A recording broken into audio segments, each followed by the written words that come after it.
We're gonna make another video. May tatawagan mo. Hello? Oy, may tatawagan, magkatalababad ka naman. Alright, so for today guys, my mom is gonna teach me how to make homemade ice cream. Homemade ice cream ba? Anong flavor? Cookies and cream, no? Cookies and cream, homemade ice cream. And we're also gonna make crinkles. Conscious sa camera. Alright, so let's go ahead and begin. Yo!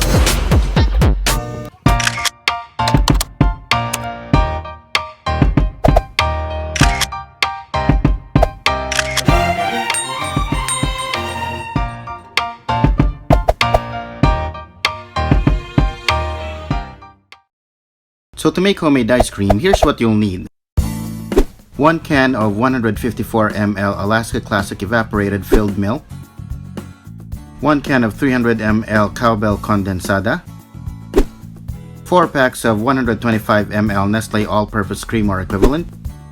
A pack or 2 of original Oreo cookies. Well, maybe more, depending on how much you want to make. And lastly, an ice cream or popsicle moulder. You can buy one of these at Shopee or Lazada. If you don't have one, any ice cream container will do. Let's begin. So the first step is to crush them Oreos. Yeah, just mash them like that. Keep on mashing until you're satisfied with the outcome. Step number 2, pour all other liquid ingredients in a bowl. The evaporated milk, the condensed milk, and the all-purpose cream. Mix all the ingredients together.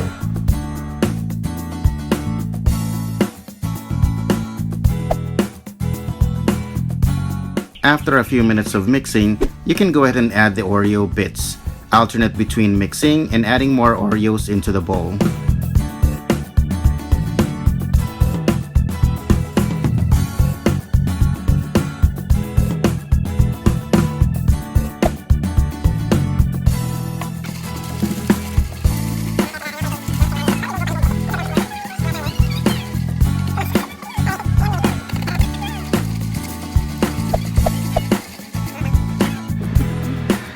Wait lang.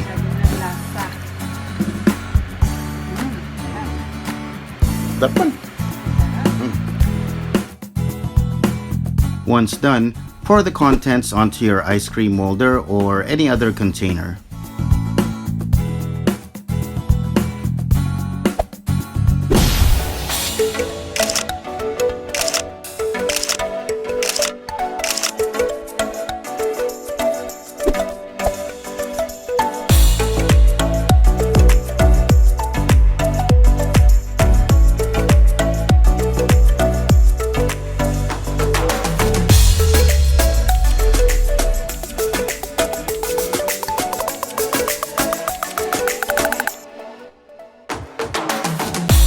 The last step is to put it in the freezer for about 3 hours or more, or until it's solid.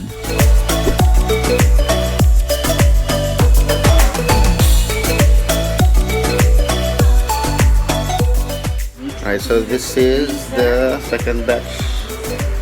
Alright, we're gonna put its fridge. Okay. And in you go.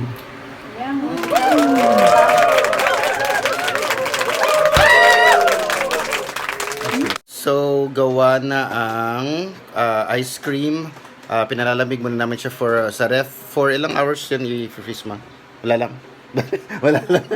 For a few hours. Ilang hours at least? 3 hours? Alright. So, we're just waiting na lumamig at tumigas yung ice cream. For the recipe para sa crinkles, wait for the end of the video. There's gonna be a thumbnail and links sa description for how to make the homemade crinkles. The next day. So hindi na namin nakunan ng video yung pagkain namin ng ice cream kasi naubos na siya agad sa sobrang excitement. But we do have some pictures and here they are.